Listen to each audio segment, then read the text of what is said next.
those upper states above Tennessee borders and a little bit more to the east, they don't experience that much tornado activity. They don't ever do that. Sometimes they will, but they don't. But in this case, this is a very catastrophic type of outbreak that we're going to have.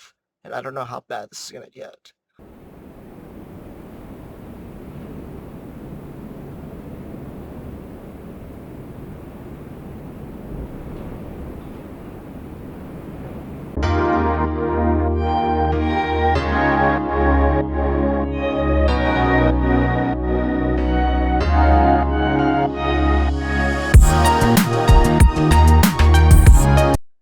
Hey guys, Ethan here. Welcome back to the channel. If you guys seen before, welcome back.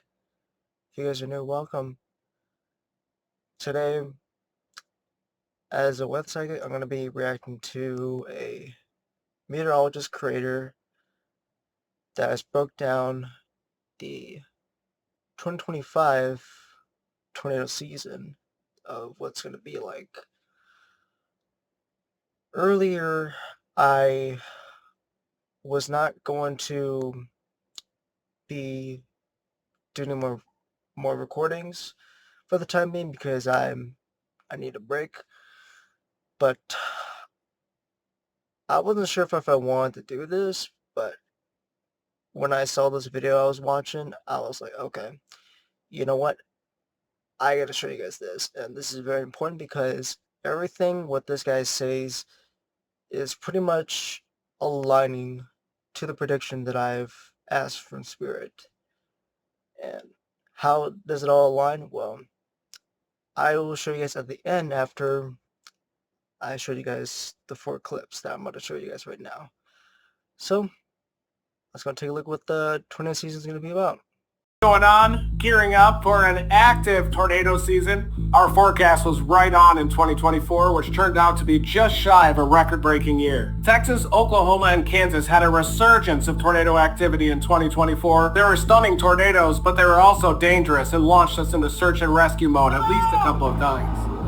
Surprise outbreaks also happened in Illinois, Indiana, and Ohio. Dixie Alley had a lull in tornadic activity, but the numbers were still high in Dixie Alley, and we're going to explain why. But in 2025, we expect something different than what we've seen in the last 2 seasons.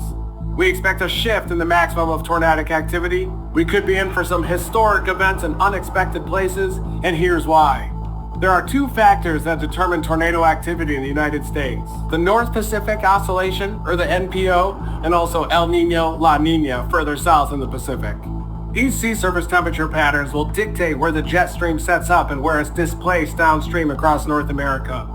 And these patterns of the warm North Pacific Oscillation coupled with El Nino led to a very active season in 2024 with 1,735 tornadoes, which was the second highest on record behind 2004. But when looking at just the big ones, strong tornadoes or EF2+, the 2024 season was the second most active on record behind 2011. And it even caused the Greenfield, Iowa tornado, in which the strongest wind speeds were ever recorded on Earth just above the ground. But something big just happened that changes everything. In December, we transitioned from an El Nino to a La Nina, and that's going to lead to a whole different setup for tornadoes in 2025. See, last year in Dixie Alley, it had a high pressure that dominated the region and protected it from tornadoes, basically like a bubble, deflecting the storm systems north and south of Dixie Alley. Overall, tornado numbers were deceiving for Dixie Alley in 2024 because you had over 100 tornadoes with Hurricane Beryl and over 100 with Hurricane Milton across Florida alone. But now that we have La Nina coupled with a warm North Pacific, the jet stream can just rake across North America from the Pacific Ocean to the Atlantic. This will lead to coast-to-coast storm systems that will break down the high-pressure center that has protected Dixie Alley over recent years.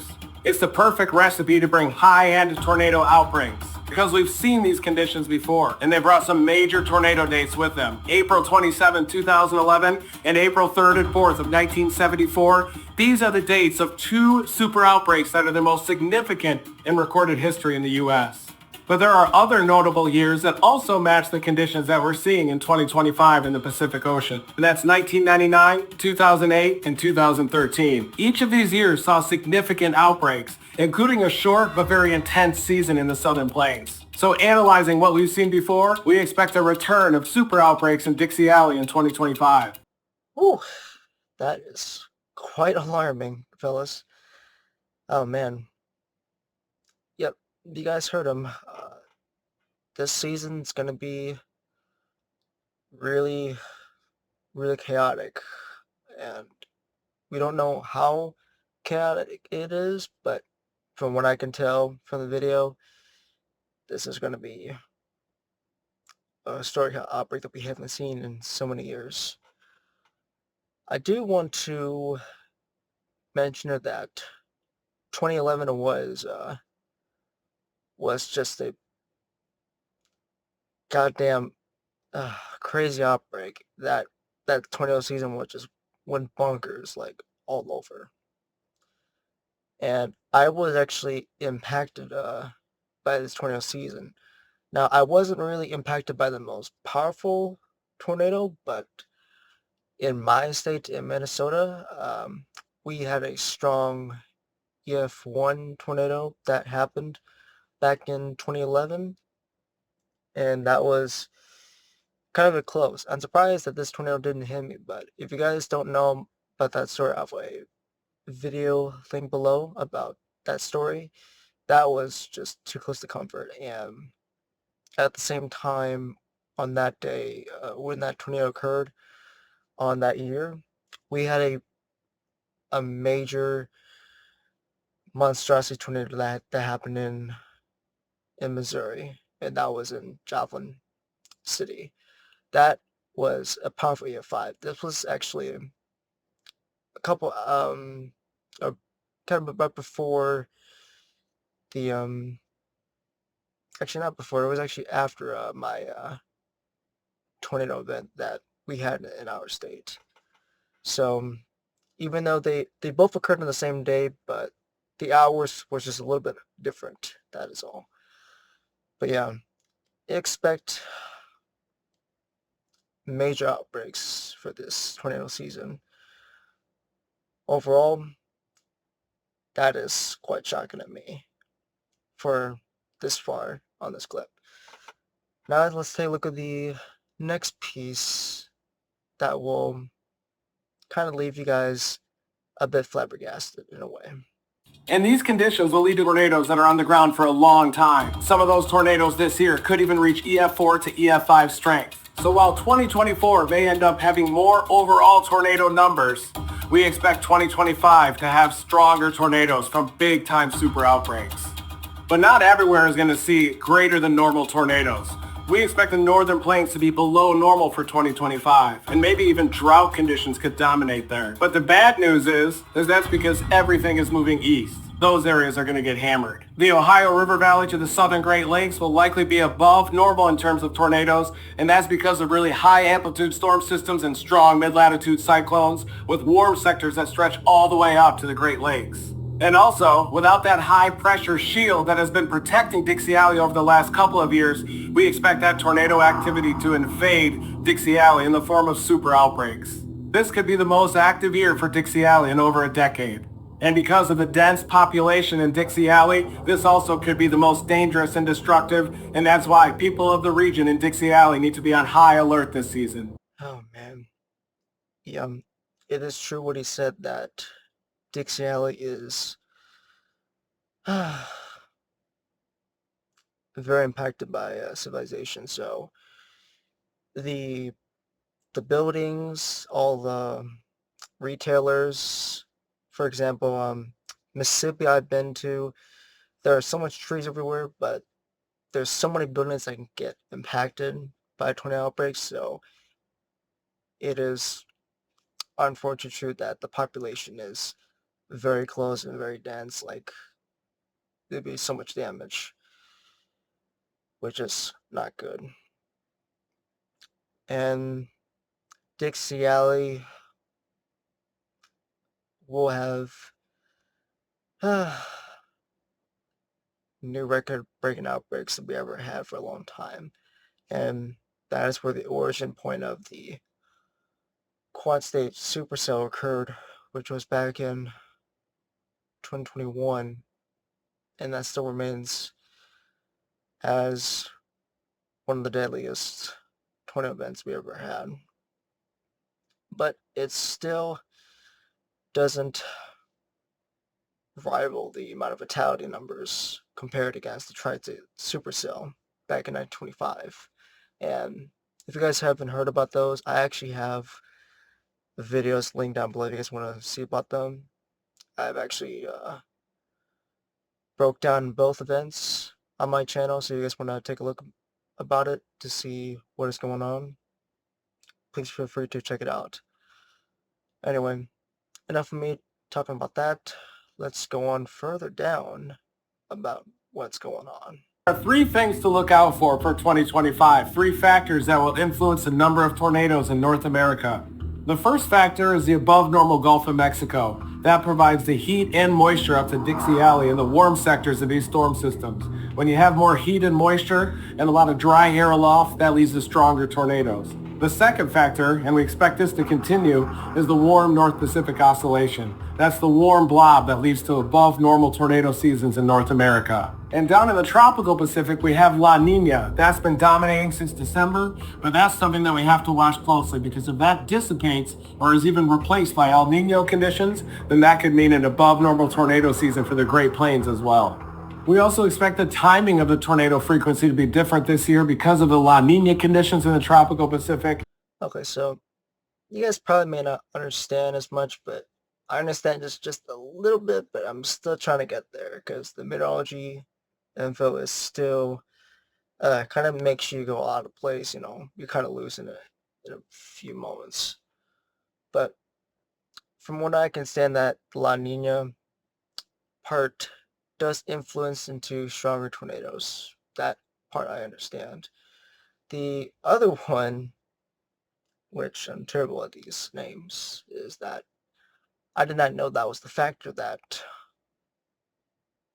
pretty much influences of more tornadoes in the Great Plains. And if you guys don't know what that is, pretty much think of like Kansas, Oklahoma, Nebraska, pretty much, you know what I mean. But yeah, if you guys ever been to Kansas or Texas or Oklahoma, that's most of those areas are kind of flat, so you don't see that much buildings, but you get to see so much farmlands everywhere. And you might see some hills and trees, but not as much. But yeah, that's something to watch out for, even though this is all still very new to me. I'm still trying to get up to speed, basically. But let's go in and take a look about the calendar of the of each month of what he's going to mention about. Here's what to expect as we go through the season. In March, early season tornado outbreaks in Dixie Alley are very possible. These early systems in March could be a sign of a very active season during the peak spring in Dixie Alley.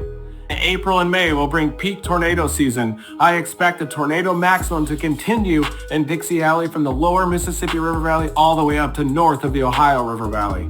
But we also expect an active tornado season to continue in the southern plains, but a likely short, abbreviated season there. But it's also going to be more intense with possibly even violent tornadoes, EF4 to potentially EF5 strength. That includes Kansas, Oklahoma, and Texas. Just like 2013, where you had about a 2-week season, but it was very active during peak May across Kansas and Oklahoma. The potential for a super outbreak in the east is definitely there. By summer, the activity shifts north by June and July, but in the northern plains, if La Nina conditions continue in the tropical Pacific, then I expect drought conditions to dominate those states like the Dakotas, Nebraska, east through Iowa, but we do expect the active severe weather to continue across the Corn Belt, the southern Great Lakes, down to the Ohio River Valley through summer. This tornadic activity could extend into portions of the northeast into the peak summer as well. Past June, we don't expect as many tropical cyclone-induced tornadoes because of the emergence of El Nino conditions in the eastern tropical Pacific by late summer into fall. However, any hurricanes that do develop will of course still pose a tornado threat. It only takes 1 or 2 hurricanes to cause big problems. Alright, so that's pretty much going to be wrapping up for that video reaction. I know there's still some more of it, but I'll leave a link down below if you guys want to see the entire rest of the video from him. But what I do want to mention is that when he said about those states kind of above the Tennessee border, that's going to leave me very concerned because those other states in the upper part and a bit more to the east, they don't usually get tornadoes that often, and that's what it concerns me the most. Since the North Pacific Oscillation is gonna it's gonna start pushing things so far to the east more than usual, that's gonna lead into much more life-threatening situations. Oh man. And the thing is that those upper states above Tennessee borders and a little bit more to the east, they don't experience that much tornado activity. They don't ever do that. Sometimes they will, but they don't. But in this case, this is a very catastrophic type of outbreak that we're going to have. And I don't know how bad this is going to get. And the last thing you might be wondering, how does this validate that? And I will show you guys this, and you guys will be flabbergasted about what I ask from Spirit. This was on Christmas Eve 2024. And this is what I ask.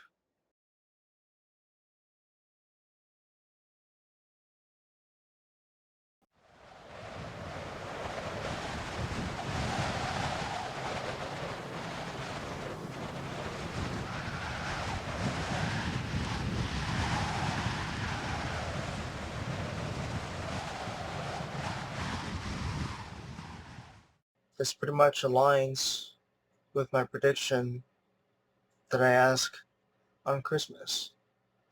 So I wouldn't be surprised if this year of tornadoes will surpass the 2011 super outbreak. So what I mean by that is if it barely has barely a margin, then that doesn't surprise me, to be honest. But if it went kind of far beyond that point, then I'd be like, wow, I was right on point. And I don't think it's going to surpass the 1974 outbreak. I don't think it's going to do that. It might still be behind that outbreak. But all I know is it's going to be much more deadlier, much more catastrophic than 2011. That's all I can say. Anyway, hopefully you guys enjoyed this video reaction and enjoyed my validation piece. But I want to wait and see how Mother Nature will unfold on all of us. Well, to all of you, and as always, stay strong out there. I'll see you guys next time.